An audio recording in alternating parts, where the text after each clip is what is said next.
ஓம் சாய்ராம். எனது அருமை பிள்ளையே, இருளாக நம் வாழ்க்கை இப்படியே இருந்து விடுமோ என்று கவலை கொள்ள வேண்டாம். பல கனவுகள் முளைப்பது இந்த இருளில்தான். உன் லட்சியத்தை தீர்மானித்த நீ அதை அடைவதற்காக என்ன திட்டம் தீட்டியுள்ளாய்? முயற்சி ஏதும் செய்யாத பட்சத்தில் உன் கனவுகள் வெறும் கற்பனையானவைகளாக மாறிவிடும் அம்மா. நீ செய்த புண்ணியம் உன் உடலும் உள்ளமும் ஆரோக்கியமாய் உள்ளது. நீ நன்றாக இருக்கும்போதே உன் தொடர் முயற்சியை செய்துவிடு. வயதாகிவிட்டதை வெற்றி பெறுவோமா இல்லையா என்றெல்லாம் நீ யோசிக்க வேண்டாம். அது உன் வேலையும் அல்ல. நீ எதற்காக இந்த பூமிக்கு வந்தாயோ அதை நீ திருப்திகரமாக செய்துவிட்டு வந்த வழியே போவதுதான் உனது வேலை.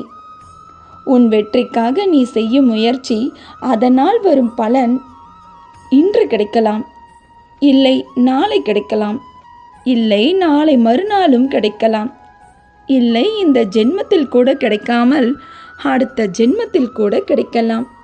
அதனால் வெற்றியை பற்றிய கவலை உனக்கு வேண்டாம்.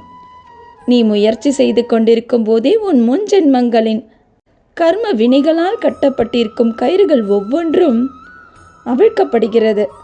அதனால் உன் கர்ம வினைகள் குறைவதால் அதன் தாக்கம் அதிகரிக்கும். அதனால்தான் இன்று நீ அதீத துன்பங்களை அனுபவிக்கிறாய். ஏன் என் மேல் கோபமும் கொள்கிறாய்? உங்களை தரிசித்த நாளில் இருந்துதான் எனக்கு துன்பங்கள் நெருங்கிவிட்டன சாயப்பா என்று என் மேல் கோபித்தும் கொள்கிறாய். என் செல்ல பிள்ளை, நீ என் மேல் கோபம் கொள்ளாமல் வேறு யார் கோபிக்கப் போகிறார்கள்? மரம் அமைதியைத்தான் விரும்புகிறது என்றாலும் காற்று அதை அனுமதிப்பதில்லையே. அதுபோல்தான் நான் உனக்கு தினமும் அதிகாலை முதற்கொண்டு நீ தூங்கும் வரை நான் உனக்கு கொடுக்கும் ஆசிர்வாதங்களையும் அதிசயங்களையும் உன் கர்ம வினையால் உன்னால் என்னிடம் இருந்து சந்தோஷமாக பெற்றுக்கொள்ள முடியவில்லை. உன் கர்மவினை இன்னும் உன்னை பாடாய்படுத்தி கொண்டிருக்கிறது என்றால் நீ இன்னும் மனப்பக்குவம் அடையவில்லை. வாழ்க்கையின் சில முக்கியமான பாடங்களை முழுமையாக கற்றுக்கொள்ளவில்லை என்று தான் அர்த்தம். சில சமயங்களில் இழப்பதுதான் மிகப்பெரிய ஆதாயமாக இருக்கும். நீ வாழ்க்கையில் இழந்ததால் தான் உனக்கு இனி கிடைக்கப் போவதெல்லாம் பன்மடங்காக இருக்கப் போகிறது என்பதை நான் உனக்கு பலமுறை சொல்லியும் அதை ஏற்க மறுக்கிறாய். காரணம், தற்போது நடக்கும் எதிர்மறை சூழல்களை, துன்பத்தை பெரிதாக நினைத்து உனக்கு வரும் வாய்ப்புகளை இழக்கிறாய். உனக்கு நிறைய வாய்ப்புகளும் காலங்களும் உள்ளன. அந்த வாய்ப்புகளை நீ உனக்கு சாதகமாக மாற்றிக்கொள்வதற்காகவே இந்த சின்ன சறுக்கல்கள் எல்லாம். இந்த சின்ன சறுக்கல்களுக்கே நீ துவண்டு போனால் பெரிதாக சாதிக்க வேண்டும் என்று உன் ஆழ் மனதினில் புதைத்து வைத்திருக்கிறாயே நிறைய கனவுகளை. அதையெல்லாம் நீ சாதிக்கும் காலம் வந்துவிட்டது.